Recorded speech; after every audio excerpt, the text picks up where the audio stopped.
Hare Krishna to all the ડિવોટીઝ. સર્વે હરિભક્તોને મારા નમસ્કાર અને દંડવત પ્રણામ. આજના ક્લાસની આપણે શરૂઆત મંગળાચરણથી કરીશું. ઓમ અજ્ઞાનતિમિરાંતસ્ય જ્ઞાનાંજનશલાકયા ચક્ષુરુન્મિલિतं येन તસ્मै શ્રીગુરવે નમઃ. श्रीचैतन्यमनोभीष्टं स्थापितं येन भूतले स्वयं रूपः कदा मह्यं ददाति स्वपदान्तिकम्. वन्देऽहं श्रीगुरुः श्रीयुतपदकमलं श्रीगुरुन् वैष्णवांश्च श्रीरूपं साग्रजातं सगणरघुनाथान्वितं तं सजीवम् साद्वैतं सावधूतं परिजनसहितं श्रीकृष्णचैतन्यदेवम् श्रीराधाकृष्णपादान् सहगणलितान् श्रीविशाखान्वितांश्च. हे कृष्ण करुणा सिन्धो दीनबन्धो जगत्पते गोपेश गोपिका कान्त राधाकान्त नमोऽस्तुते.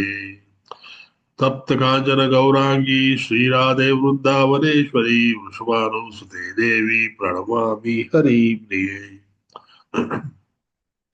वाञ्छाकल्पतरुभ्यश्च कृपा सिन्धुभ्य एव च पतितानां पावनेभ्यो वैष्णवेभ्यो नमो नमः. जय श्री कृष्ण चैतन्य प्रभु नित्यानंद श्री अद्वैत गदाधर श्रीवासादि गौर भक्त वृंद. हरे कृष्णा कृष्णा कृष्णा हरे हरे कृष्ण हरे हरे हरे हरे हरे राम राम हरे राम हरे राम राम राम राम राम हरे राम हरे हरे हरे हरे हरे कृष्ण प्रभु ये जी दंडवत कृष्ण. प्रणाम। हरे कृष्ण प्रभु दंड प्रणाम। हरे कृष्ण नंदन राम माता जी. दंड प्रणाम प्रभु। ભગવદ્ ગીતાના 14મા અધ્યાયનો બીજો ભાગ આજે આપણે લઈશું.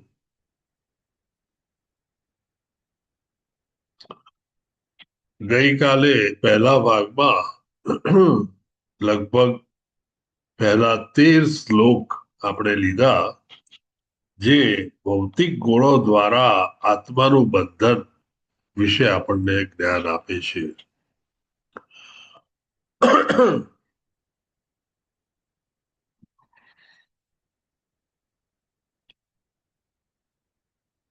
ભૌતિક પ્રકૃતિના 3 ગુણો આ આપણને સમજાવે છે કે જેને જાણીને તમામ ઋષિઓએ પરમ પૂર્ણતા પ્રાપ્ત કરી. કૃષ્ણ જેવી મુક્તિ અને ગુણાતીત પ્રકૃતિ પ્રાપ્ત કરવી હોય તો આ એક જ રસ્તો છે.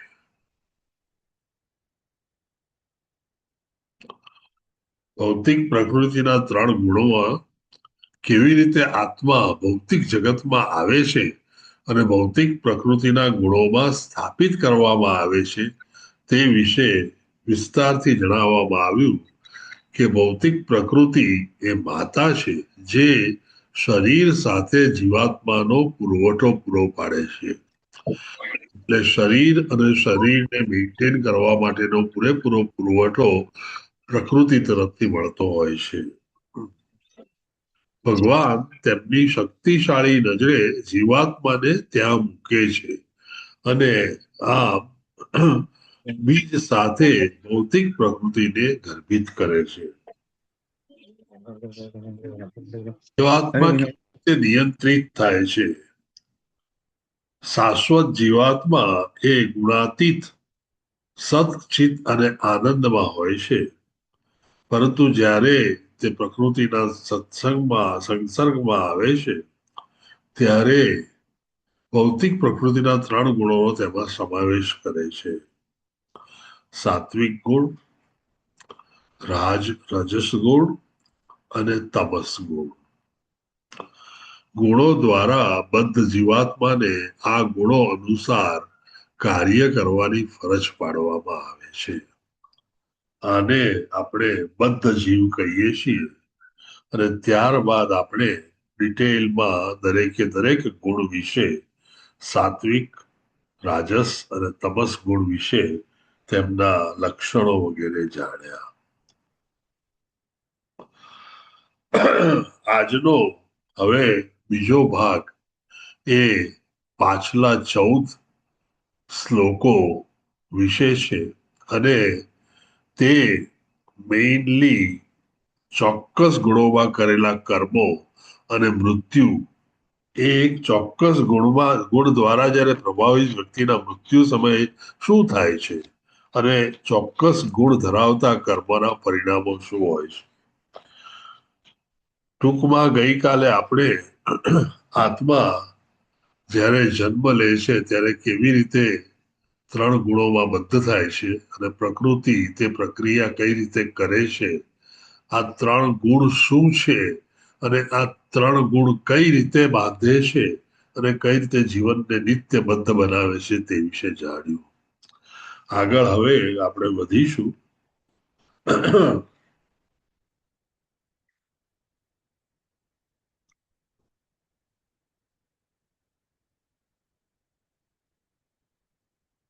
યદા સત્વે પ્રવૃદ્ધયતુ પ્રલયમ યાતિ દેહમ મૃત તદોત્તમ વિધામ લોકાર મલાયત પદ્ધતિ. જ્યારે કોઈ મનુષ્ય સત્વ ગુણમાં મૃત્યુ પામે છે ત્યારે તેને મહર્ષિઓના ઉચ્ચતર વિશુદ્ધ લોકની પ્રાપ્તિ થાય છે. મૃત્યુ સમયે માણસ કઈ કોન્શિયસનેસમાં હોય છે તે તે પ્રમાણે તેને આગલો દેહ મળતો હોય છે. મૃત્યુ વખતે આખા જીવન દરમિયાન કરેલા કર્મો અને ડેસ્ટિની એ બે ભેગા થાય ત્યારે શરીર કેવું મળશે તે નક્કી થાય છે. આમ કહેવામાં આવે છે કે કઈ જગ્યાએ મનુષ્ય જન્મ લેશે તે મૃત્યુ વખતે જે ગુણ તમારામાં પ્રીડોમિનન્ટ હોય ત્યાં તે જગ્યામાં આપ બીજો જન્મ લેશો. જ્યારે સત્વગુણ સ્ટ્રોંગ હોય છે ત્યારે ઉચ્ચતર વિશુદ્ધ લોક જ્યાં આગળ મહર્ષિઓ રહેતા હોય છે ત્યાં આગળ તેમનો બીજો જન્મ થાય છે.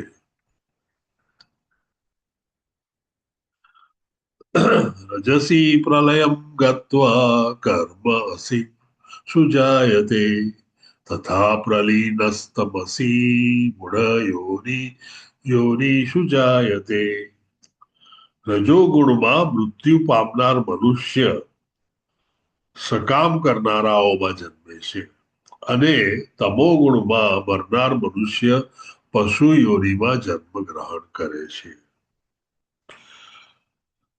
રજોગુણ સતત મનુષ્યને અનેક ઈચ્છાઓ, ઝંખનાઓ, તૃષ્ણા પેદા કરે છે અને તેથી મનુષ્યને સતત કામ કરતો રાખતો હોવાથી જો મનુષ્ય આ ગુણમાં મૃત્યુ પામે તો તે સકામ કરનારા લોકોમાં જન્મ લે છે. જ્યારે તમો ગુણ એ મોહ, અજ્ઞાનનો અને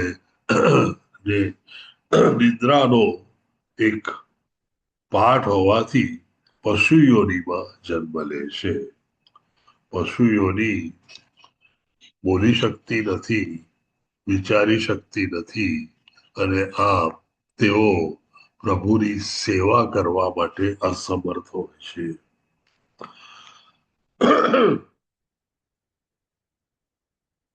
હવે આપણે આગળ જઈ અને ગુણોની અંતર્ગત કર્મફળ વિશે આગલા 3 શ્લોકોનું વિવરણ વાંચીશું. કર્મણ સુકૃતસ્યાહુ સાત્વિકમ નિર્મલમ ફલમ રજસસ્તુ ફલમ દુઃખમ અજ્ઞાનમ તમસ ફલમ. પુણ્ય કર્મનું શુદ્ધ ફળ શુદ્ધ હોય છે. તેને સાત્વિક ગુણમય ગણવામાં આવે છે. રજોગુણમાં કરેલું કર્મ દુઃખમાં પરિણમે છે અને તમોગુણમાં કરેલા કર્મ મૂર્ખામીમાં પરિણમે છે. ત્રણેય ગુણો વિશે બહુ જ સિમ્પલ કહી શકાય તેવું સાત્વિક ગુણમાં રહેલો માણસ પુણ્ય કર્મનું ફળ શુદ્ધ રીતે મેળવે છે. રજોગુણ વાળો માણસ હંમેશા સતત ઝંખના, સતત તૃષ્ણા, સતત ઈચ્છાઓમાં હોવાથી સતત કામ કરતો રહે છે અને જે પણ ફળ તેને મળે તેનાથી તેને ક્યારેય સંતોષ થતો નથી.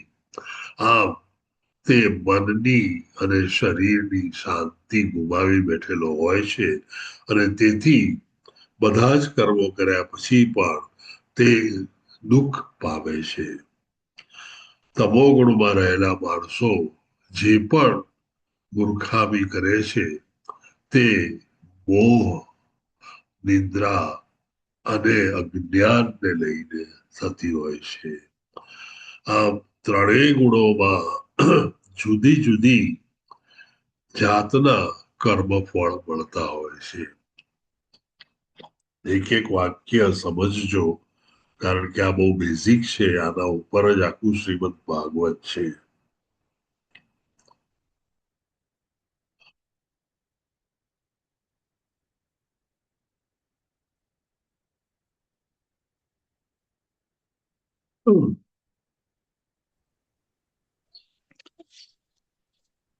સત્વાસ્ස જાયતે જ્ઞાનમ રજસો લોભ એવ ચ પ્રમાદ મોહૌ તમસો ભવતો અજ્ઞાનમેવ ચ. સત્વ ગુણથી વાસ્તવિક જ્ઞાનનો વિકાસ થાય છે. રજોગુણથી લોભ ઉત્પન્ન થાય છે અને તમો ગુણથી પ્રમાદ, મોહ તથા અજ્ઞાન ઉત્પન્ન થાય છે. સમજવું બહુ સહેલું છે. સત્વગુણથી સુખ મળે છે, સત્વગુણથી કર્મનું શુદ્ધ ફળ મળે છે અને તેથી સત્વગુણથી વાસ્તવિક જ્ઞાનનો વિકાસ થાય છે. શુદ્ધ ફળ હોય, સુખ હોય, શાંતિ હોય તો ચોક્કસપણે જ્ઞાનનો વિકાસ થાય અને તે જ્ઞાન વાસ્તવિક જ્ઞાન હોય છે. રજોગુણમાં રહેલો માણસ અનેક ઈચ્છાઓને કારણે સતત કામ કરતો હોય છે અને એ સતત કામને લઈને તેની સતત નવી નવી ઈચ્છાઓ પૂર્ણ કરવાનો પ્રયત્ન કરતો હોય છે. આ પ્રક્રિયા બહુ જટિલ અને સતત થતી હોવાથી તે માણસમાં લોભ પેદા કરે છે અને એકવાર લોભ ઉત્પન્ન થાય, જેને આપણે ઇંગ્લિશમાં ગ્રીડ કહીએ, એ ઉત્પન્ન થાય પછી ક્યાંય કોઈ પણ ઈચ્છાનો અંત આવતો નથી. જેટલું પણ મળે તેટલું ઓછું છે અને જે છે તેના કરતા વધારે જોઈએ છે, એ એક ભાવના સતત કેળવાતી હોવાથી સતત તમને એ લોભની ભાવનામાં રાખી અને દુઃખમાં રાખી દુઃખી કરે છે. તમો ગુણ વાળા, નિદ્રાધીન, મોહ વાળા, અજ્ઞાન વાળા લોકો પ્રમાદ, સામાન્ય રીતે પ્રમાદમાં જ હોય છે અને આ પ્રમાદ તેમને કોઈ પણ કામ કરવા દેતો નથી, કોઈ પણ જ્ઞાન મેળવવા દેતો નથી અને તેથી સતત તેઓ અજ્ઞાનના અંધકારમાં વિચરતા હોય છે. વેસ્ટર્ન કન્ટ્રીઝમાં આજકાલ આપ જોશો તો ફેન્ટાનિલ નામની દવા નશા કરવા માટે વાપરવામાં આવે છે. એમાં માણસ એકવાર એ દવા લીધા પછી ઊભો હોય તો ઊભો જ રહે, બેઠો હોય તો બેસી જ રહે. જે પણ પોઝિશનમાં ઊભો હોય એ જ પોઝિશનમાં ઊભો હોય. વાંકો વળેલો ઊભો હોય તો સતત 12 કલાક સુધી વાંકો વળેલો જ ઊભો રહે. એવી કન્ડિશન વાળા લોકો ને આપણે તમો ગુણ વાળા ચોક્કસ કહી શકીએ. આમ જે પણ નશા કરતા માણસો હોય તે લોકોમાં તમો ગુણ ઘણો જ પ્રોમિનન્ટ હોવાથી નશો, ગેમ્બલિંગ કે જુગાર ન કરવું એ આપણા બેઝિક 4 રૂલમાંનો એક રૂલ છે.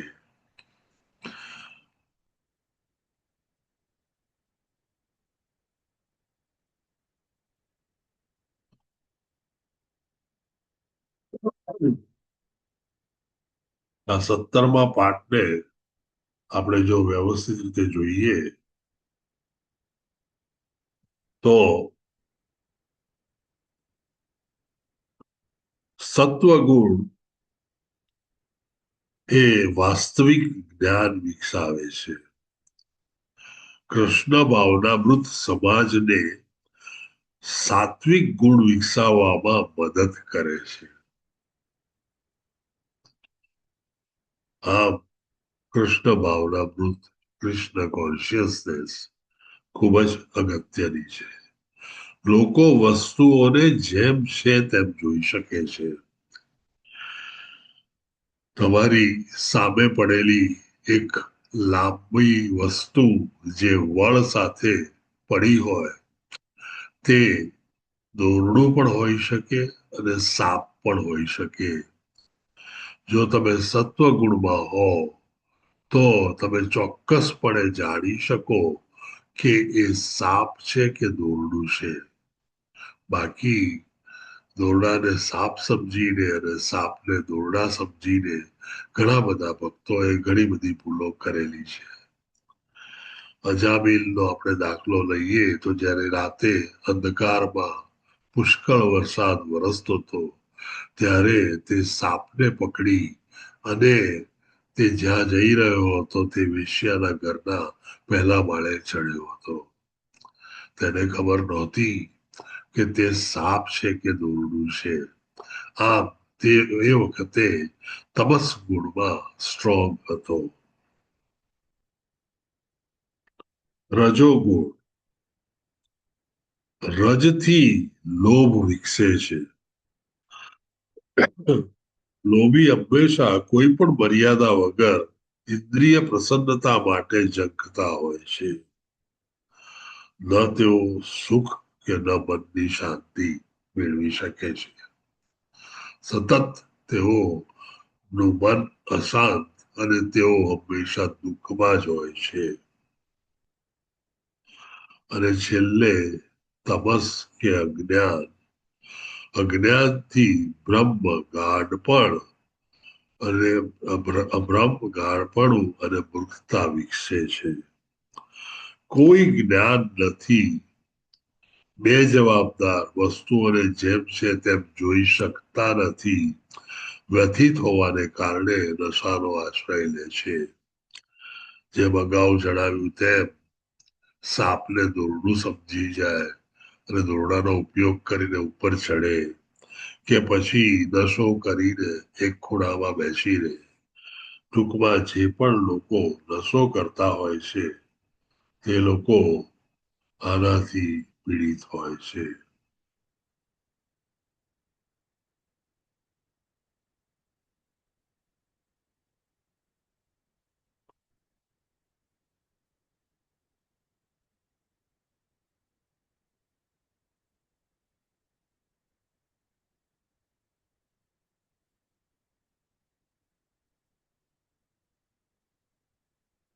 એની આઈડિયા કઈ રીતે નીકળે?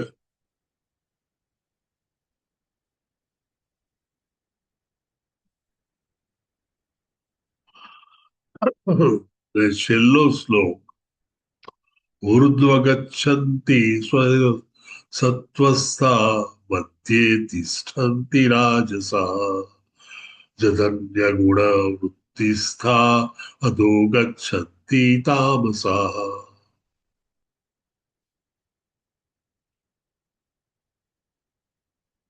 સોરી, અમારે થોડી જગલરી કરવી પડે છે. સત્વગુણી મનુષ્યો ક્રમશઃ ઉપર ઉચ્ચતર લોકમાં જાય છે. જેમ વિમાન ટેક ઓફ કરી અને પર જતું હોય તેમ રજોગુણી માણસો પૃથ્વી લોકમાં જ રહે છે. જેમ આપણે કારમાં ફરતા હોઈએ તે રીતે. અને જે ધૃણાજનક તમોગુણમાં હોય છે તેઓ નરક લોકમાં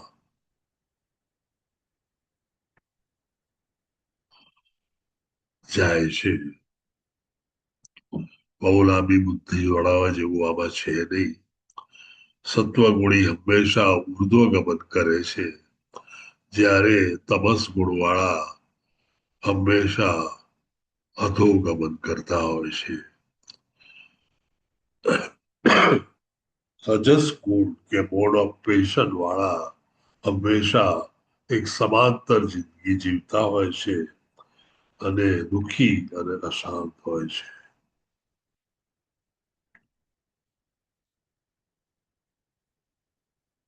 આમ આપણે 2 ભાગ પૂરા કર્યા.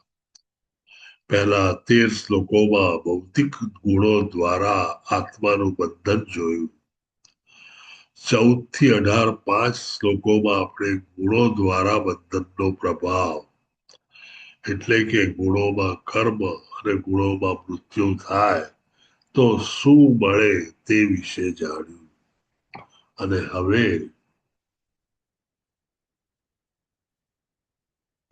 આપણે 19 થી 27 શ્લોકમાં ગુણોથી પરે થવું, ગુણાતીત બનવું. કૃષ્ણ ભગવાન આપણને આ એક આધ્યાત્મિક જ્ઞાન આપી રહ્યા છે. અને કૃષ્ણ ભગવાને શરૂઆત કરી ત્યારે આપણને કીધું કે આધ્યાત્મિક જ્ઞાન એ ઉચ્ચતર જ્ઞાન છે, ટ્રાન્સેન્ડેન્ટલ નોલેજ કહેવાય, જેનેથી તમને આધ્યાત્મિક સુખ એટલે કે ટ્રાન્સેન્ડેન્ટલ હેપીનેસ મળતી હોય છે. આ આધ્યાત્મિક જ્ઞાનમાં પ્રકૃતિ 3 ગુણોમાં વહેંચાયેલી હોય છે અને આ 3 ગુણો દરેક આત્મા તેના પ્રકૃતિના સંસર્ગમાં આવે ત્યારે આ 3 ગુણોથી આત્મા બદ્ધ થાય છે. આગળ ઉપર આપણે જોયું કે આ આત્મા સતત જે પણ શરીર દ્વારા કાર્ય કરતો હોય તે કાર્ય ફક્ત આ ત્રિગુણી પ્રકૃતિ કે પ્રકૃતિના 3 ગુણો જ કરતા હોય છે. અને આમાં ન તો માણસને કોઈ લેવા દેવા હોય છે કે ન તો કોઈ વસ્તુને. આમ માણસ તો એક માત્ર નાચતી કઠપૂતળી જેવું છે, જેની દોર ઉપર અંગૂઠા અને આંગળીઓમાં એ કલાકારે રાખેલી છે કે જેનેથી તે તમને નચાવે છે. એ કલાકાર એ આ ત્રિગુણી પ્રકૃતિ ઓર પ્રકૃતિના 3 ગુણો. અને આમ તેના વિશે આપણે જાણ્યું. હવે ખરેખર જે મેઇન મુદ્દો છે એ આવી રહ્યો છે કે આ પ્રકૃતિના 3 ગુણો દરેકને દુનિયામાં, આખી દુનિયાના દરેક જીવાત્માને તેના ધાર્યા પ્રમાણે નચાવતી હોય છે, તેની પાસે કાર્ય કરાવતી હોય છે. તેનેથી પર કઈ રીતે થઈ શકાય, તેનેથી પર થાવ તો શું લાભ થાય છે તે વિશે કૃષ્ણ ભગવાને આપણને શરૂઆતમાં જ સમજાવ્યું કે જો તમે આ પ્રકૃતિના 3 ગુણોથી પર થાવ તો તમે ગુણાતીત, ગુણોથી અતીત, ગુણાતીત થયા ગણાવ. અને ગુણાતીત વ્યક્તિ એ એક ધીર ગંભીર વ્યક્તિ હોય છે કે જેને ન તો સુખ ન તો દુઃખ બધામાં એ સમવ્યક્ત હોય છે અને તે પ્રભુના પ્લેટફોર્મ સુધી પહોંચે છે. આમ આ સંસાર, આ જગત અને તેમાં રહેલા અનેક વિધ દુઃખો એ બધાથી જો મુક્ત થવું હોય, આ જન્મ અને મરણના ફેરાઓથી મુક્ત થવું હોય અને મુક્તિ મેળવવી હોય તો આ ગુણોથી પર થવું જરૂરી છે. જો ગુણોથી પર તમે ન થાવ તો તમને જીવનની સફળતા, જેને આપણે મુક્તિ કે પછી કહીએ કે ભગવાનની સતત લાગણીશીલ સેવા કરવાની તક મળતી નથી.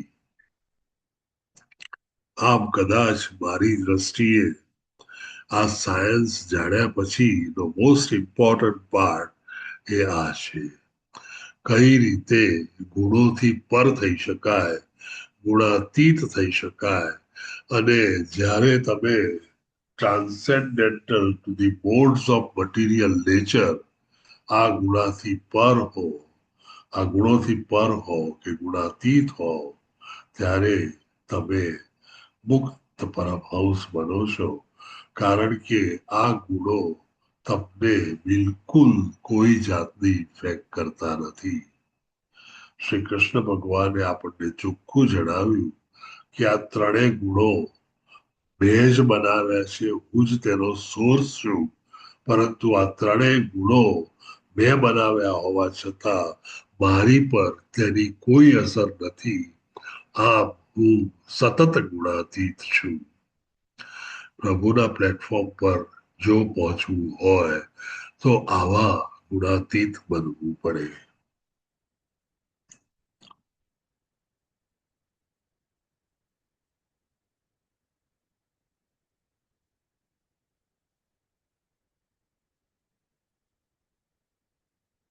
ઓગણીસ થી 27 શ્લોક ગુણોથી ઉપર ઉઠવું કે ગુણાતીત બનવું તેની પદ્ધતિ વિશેના છે.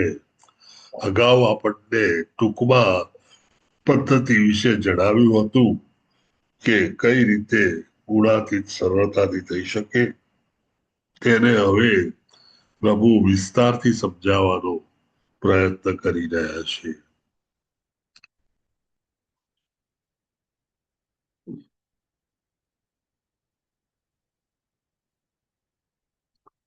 નાન્યમ ગુણેભ્ય કર્તારમ યદા દ્રષ્ટાનુપશ્યતિ ગણેભ્યશ્ચ પરમ વેત્તિ વૃંદાવંસો અધિગચ્છતિ. જ્યારે કોઈ મનુષ્ય સારી રીતે જાણી લે છે કે સર્વ કાર્યોમાં પ્રકૃતિના ત્રણ ગુણો સિવાય અન્ય કોઈ કરતા નથી,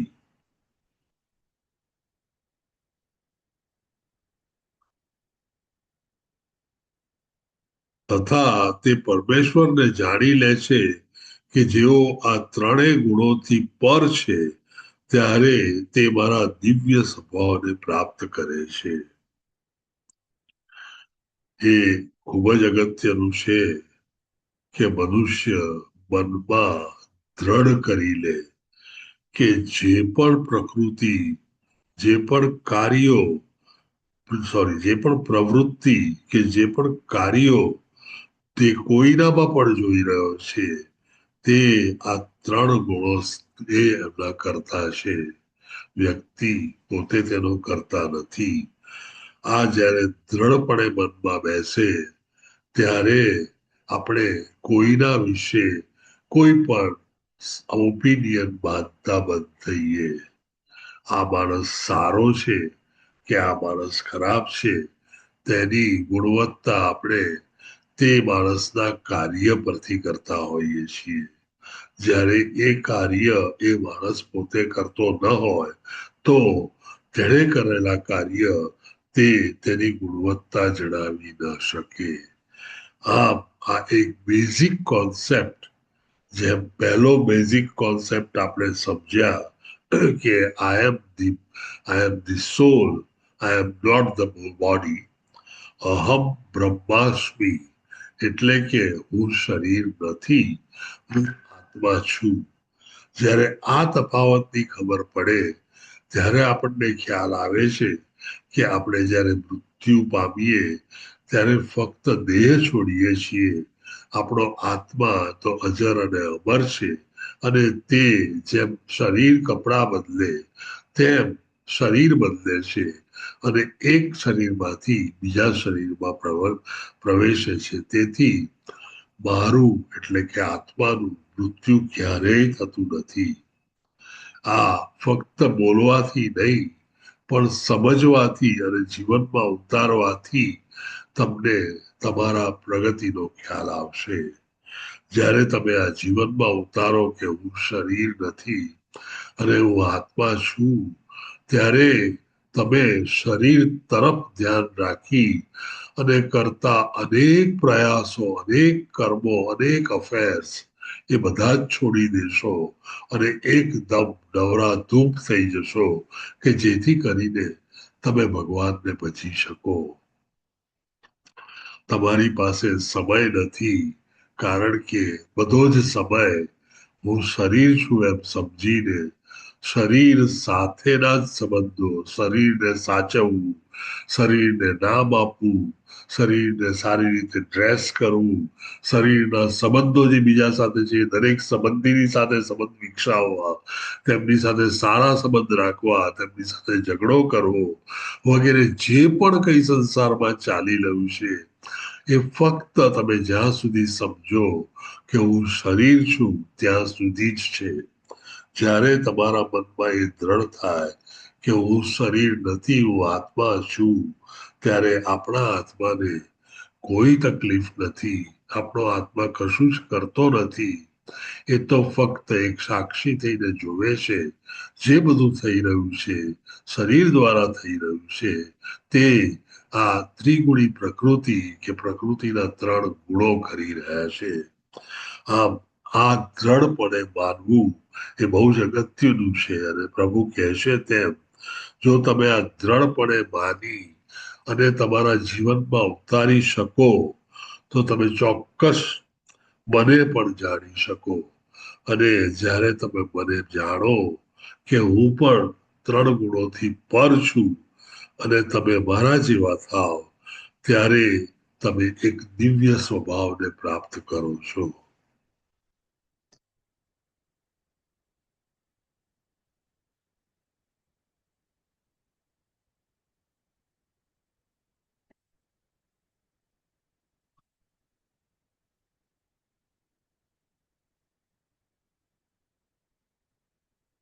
હવે આપણે ભૌતિક પ્રકૃતિના 3 ગુણમાં વાસ્તવિક જ્ઞાનના મંચ પર આવીને ઉભા છીએ.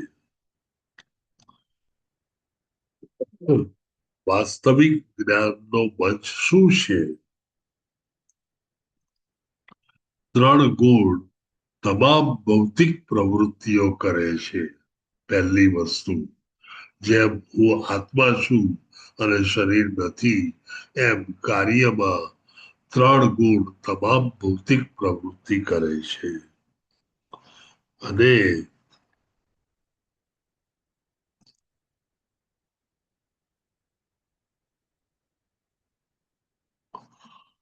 સર્વોચ્ચ ભગવાન આ ગુણોથી પર છે કે ઉપર છે અને આ તમામ ગુણોને નિયંત્રિત કરે છે.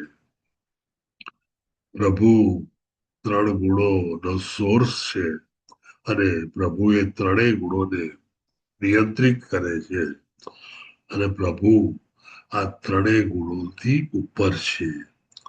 આ બેઝિક વસ્તુ જો આપણને બરાબર ખ્યાલ આવે અને આપણે આપણા જીવનમાં ઉતારી શકીએ, તે પ્રમાણે વિચારતા થઈએ, તે પ્રમાણે જીવન જીવતા થઈએ, તો આપણે પણ એ 3 ગુણોથી પર થઈ શકીએ. અને જ્યારે તમે 3 ગુણોથી પર થાવ ત્યારે તમે ઈશ્વરને સમજી શકો, કારણ કે તે 3 ગુણોથી પર છે. અને ત્યારે તમે એ પ્રભુના પ્લેટફોર્મ પર આવી શકો.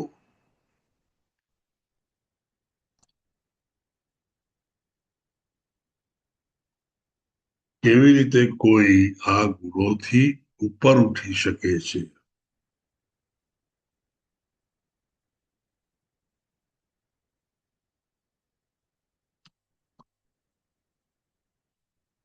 યોગ્ય આત્માઓ પાસેથી શીખીને આ વિજ્ઞાનને યોગ્ય રીતે સમજીને વ્યક્તિને ગુણો પાર કરી શકે છે. વ્યક્તિ ગુણોને પાર કરી શકે છે. ટૂંકમાં સાધુ સંગા કેમ અગત્યનો છે તેની સમજણ હવે આપણને પડશે. સાધુઓ જે આપણેથી આગળ હોય, આપણા સિનિયર ડિવોટીઝ હોય, તે લોકો આ પ્રક્રિયા જાણતા હોય છે.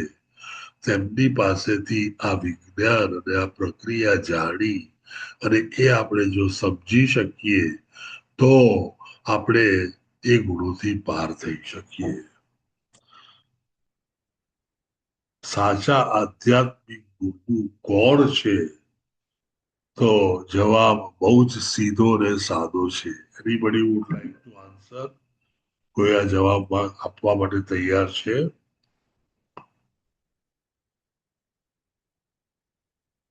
સાચા ગુરુ. પરમેશ્વર. Right, very good. પ્રભુ. કૃષ્ણ ભગવાન પોતે સાચા ગુરુ. હરે કૃષ્ણ.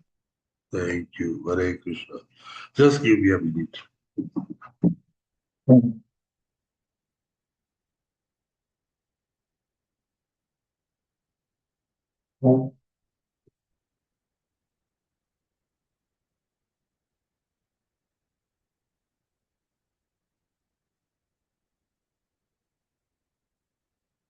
જવાબ સાચો છે. પરમ પરમેશ્વર પોતે સાચા ગુરુ છે.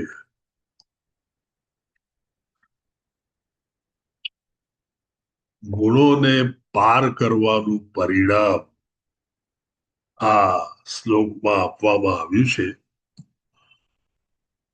ગુણાનેતાનતિત્ય ત્રિદેહી દેહ સમૃદ્ધવાન જન્મ મૃત્યુ જરા દુઃખૈ વિમુક્તો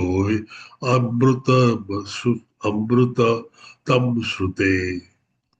જ્યારે દેહધારી જીવ શરીર સાથે સંકળાયેલા ત્રણ ગુણોને ઓળંગી જાય છે, સમર્થ થાય છે,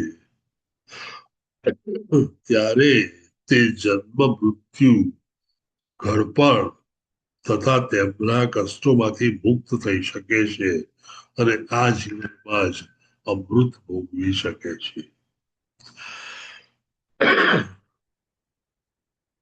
જ્યારે આ ત્રણ ગુણોથી તમે પર થઈ શકો, તેને ઓળંગી શકો. ટ્રાન્સેન્ડન્સ નો અર્થ ઓળંગી જવું કે પર થવું.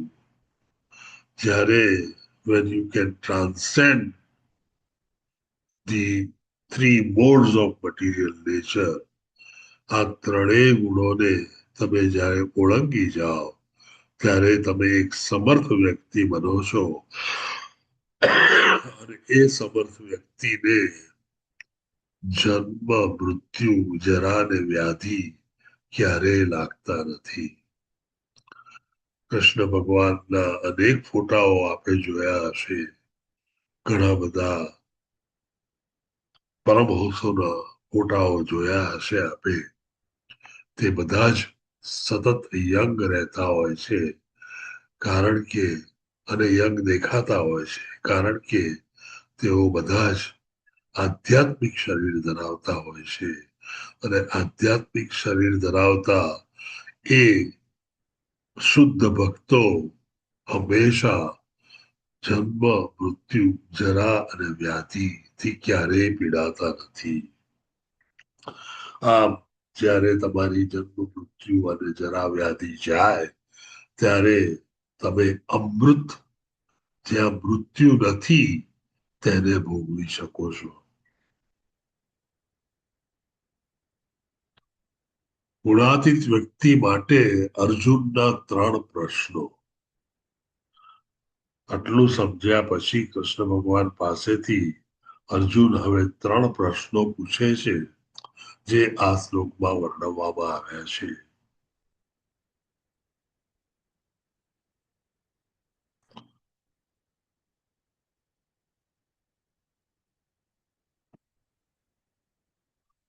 અર્જુને પૂછ્યું, હે મારા પ્રિય પ્રભુ, જે મનુષ્ય 3 ગુણોથી પર થયેલો છે તેને ક્યાં લક્ષણો વડે જાણી શકાય છે?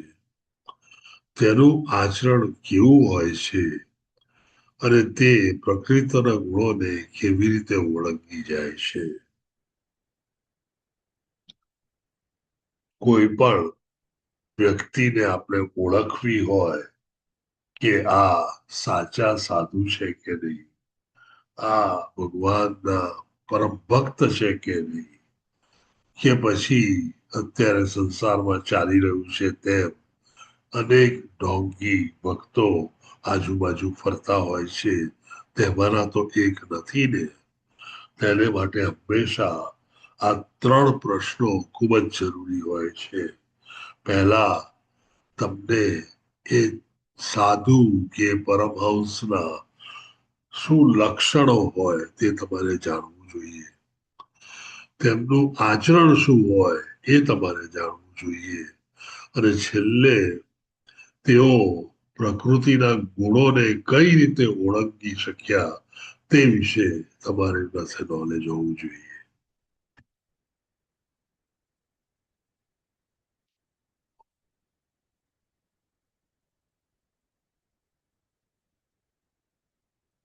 આ અર્જુનના પ્રશ્નો આપણે જોઈએ તો પહેલો પ્રશ્ન છે, જે ગુણોથી પર છે તેના લક્ષણો શું છે? બીજો પ્રશ્ન છે, તેનું આચરણ કે વર્તન શું હોય? અને છેલ્લે કઈ પદ્ધતિ અપનાવીને એટલે કે તે કેવી રીતે ગુણોને પાર કરે છે.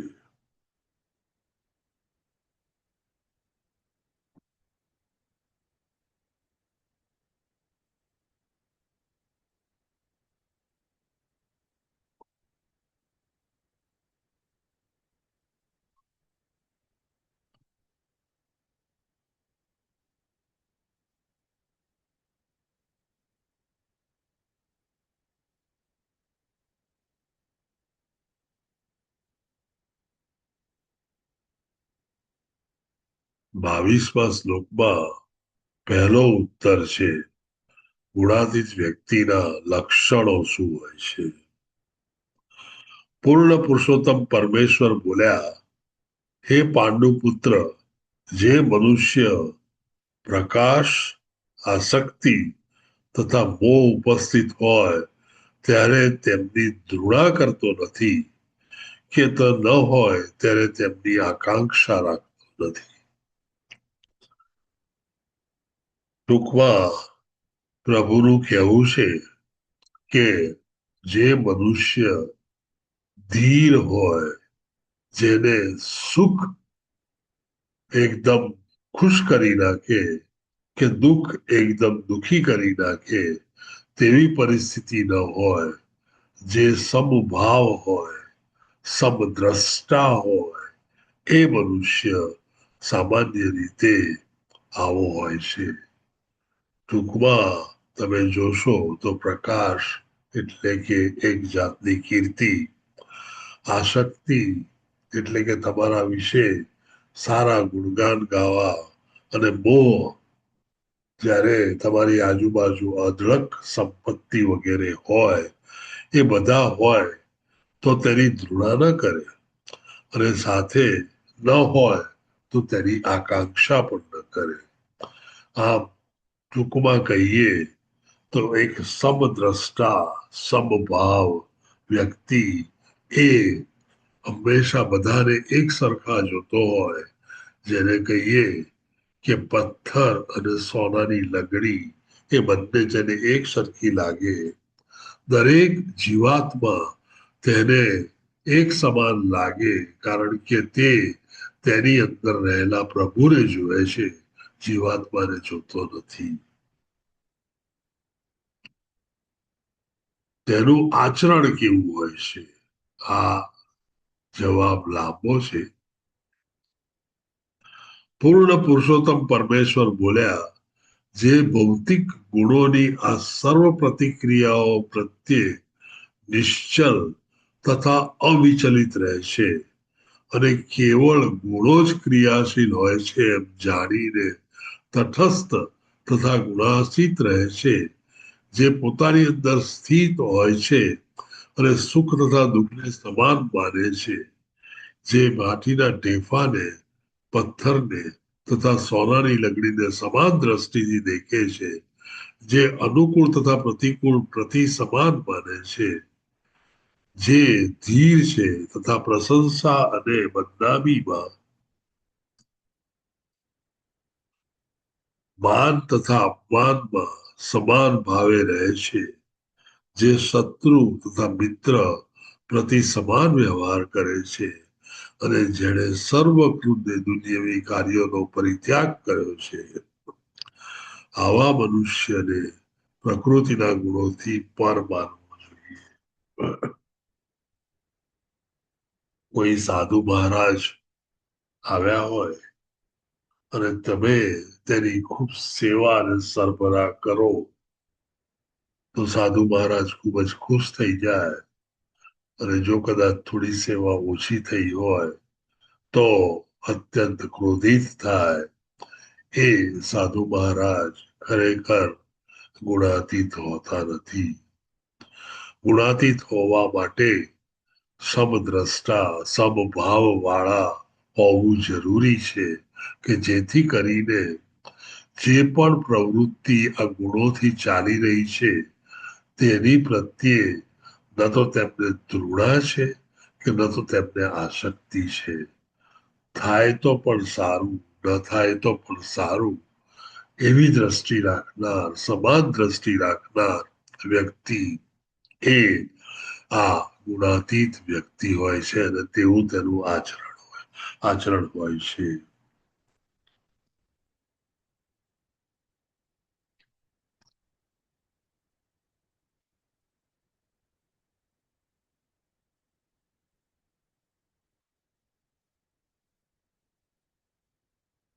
ત્રીજો ઉત્તર, જેવી રીતે કેવી રીતે ગુણોને ઓળંગી શકાય.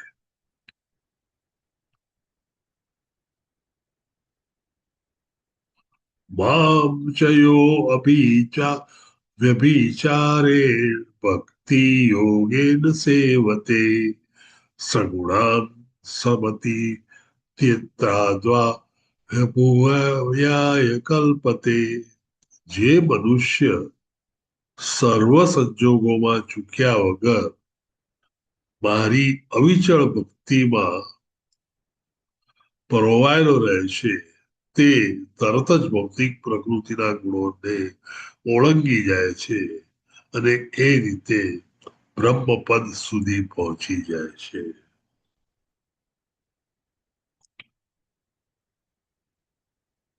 અન્યાભિલાષિતા શૂન્યમ જ્ઞાના કર્માદિ અનાવૃતમ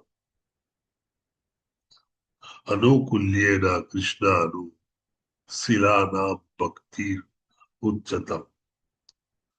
ટૂંકમાં જ્યારે તમે પ્રભુની ભક્તિ અહૈતુકિક રીતે કંઈક મેળવવા માટે નહીં, કઈ બિઝનેસ કરવા માટે નહીં, પણ ફક્ત પ્રભુની સેવા કરવા માટે કોઈ પણ જાતની માંગણી કે કોઈ પણ જાતનું શ્રેય મેળવવા માટે નહીં, એવી જો તમે ભક્તિ કરો અને એ ભક્તિ જો સતત હોય, એ ભક્તિ ક્યારેય પડે નહીં. તો આવી ભક્તિ કરનારા લોકોને સાચા ભક્ત ગણવા જોઈએ અને આ સાચા ભક્તો એ આ ગુણોને ઓળંગી જતા હોય છે. ટૂંકમાં ગુણોને ઓળંગવા માટે પ્રભુની સતત ભક્તિ અને એ ભક્તિ અહૈતુકિક કોઈ પણ હેતુ વગરની અને અનઇન્ટરપ્ટેડ એટલે કે કન્ટિન્યુઅસ થતી હોવી જોઈએ. આવી ભક્તિ જો તમે પૂરેપૂરા પ્રભુને સરેન્ડર થાવ, પ્રભુના આશ્રયમાં આવો, પ્રભુના કરમ પર, પ્રભુના કમળ ચરણ પર તમે પૂરેપૂરી શ્રદ્ધા રાખી અને ન્યોછાવર થાવ, એને પૂરી શરણાગતિ કહેવાય. એ શરણાગતિ પર આવો તો તમે હંમેશા કૃષ્ણ ભગવાનને સતત ભજતા હોવ છો. કૃષ્ણ ભગવાનને ક્યારેય ભૂલતા નથી, એક ક્ષણ માટે પણ ભૂલતા નથી. આવી ભક્તિ વાળા માણસો જે અહૈતુકિક ભક્તિ કરે છે અને એ ભક્તિ એ સતત છે, અનઇન્ટરપ્ટેડ ભક્તિ છે, એના જે પણ ભક્તો છે તે લોકો આ ત્રણેય ગુણોને શાંતિથી આરામથી ઓળંગી જતા હોય છે અને આમ તેઓ બ્રહ્મપદ પ્રાપ્ત કરે છે. એટલે કે બ્રહ્મન જેને આપણે બ્રહ્મ જ્યોતિ કહીએ તેમાં એ પૂરેપૂરા વિલીન થઈ જાય છે.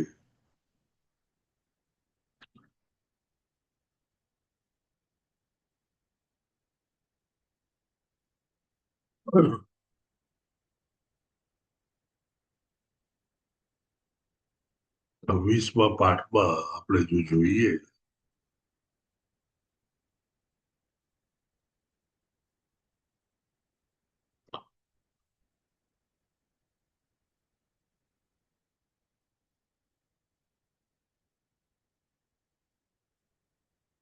ભગવાન શ્રી કૃષ્ણ ત્રીજા પ્રશ્નનો જે જવાબ આપે છે તે ગુણાતીત થવાની પદ્ધતિ, ગુણોને કેવી રીતે પાર કરવા, સંપૂર્ણ ભક્તિમય સેવામાં વ્યસ્ત રહેનાર, તમામ સંજોગોમાં દ્રઢ રહેનાર, એક જ સમયે ભૌતિક પ્રકૃતિના ગુણોથી આગળ વધે છે અને આ બ્રહ્મના સ્તર પર આવે છે. બ્રહ્મનું સ્તર એટલે બ્રહ્મન, જેને આપણે બ્રહ્મ જ્યોતિ કહીએ છીએ. બ્રહ્મ જ્યોતિ એ એક તેજ કે અજવાળું જે પ્રભુના શરીરમાંથી ઉત્પન્ન થાય છે એને આપણે એફલ્જન્સ કહીએ. એ એફલ્જન્સ એ બ્રહ્મ જ્યોતિ છે અને બ્રહ્મ જ્યોતિમાં વિલીન થનારા લોકો બ્રહ્માનંદ પ્રાપ્ત કરતા હોય છે અને આ બ્રહ્મ આનંદ મેળવે છે. જવાબ બહુ જ ચોખ્ખો અને ક્લિયર છે.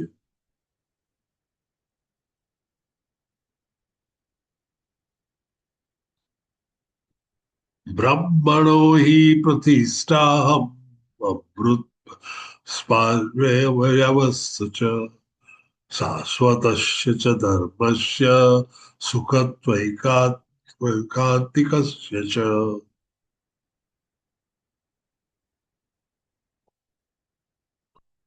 અને હું જ તે નિર્વિશેષ બ્રહ્મનો આશ્રય છું કે જે અમર્ત્ય, અવિનાશી તથા સનાતન છે અને અંતિમ સુખની સ્વાભાવિક સ્થિતિ છે.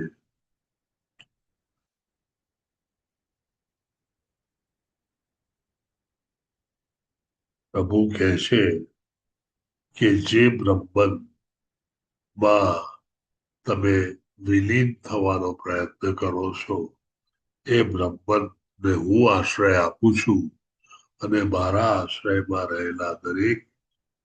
રહેલી દરેક વ્યક્તિ અમૃત, જે મૃત્યુ નથી પામતી તે, જેનો વિનાશ નથી થતો તે અવિનાશી, અને જે સનાતન એટલે કે આદિ રહે છે, હંમેશા જે હાજર હોય છે તેવા બને છે અને આમ તેઓ અંતિમ સુખને પ્રાપ્ત કરે છે.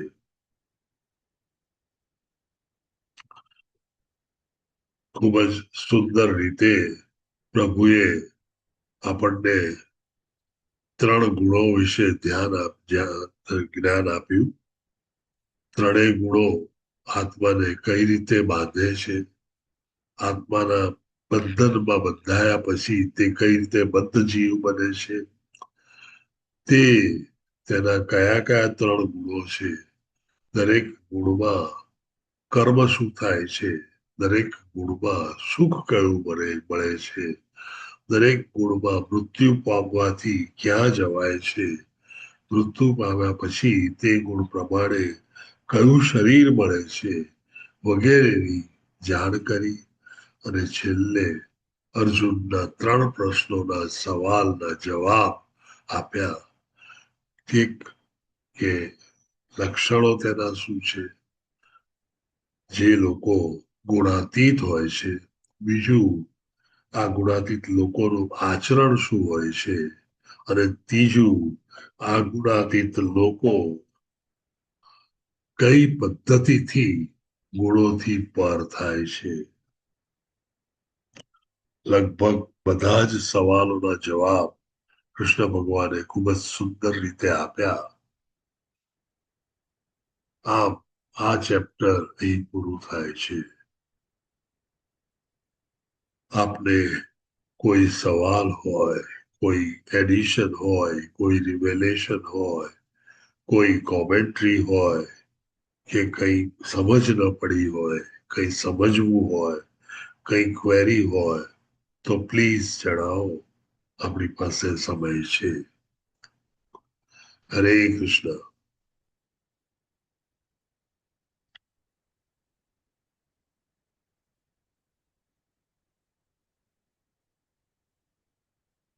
હરે કૃષ્ણ. મને સાંભળી શકો છો ને? હા પ્રભુજી. Thank you.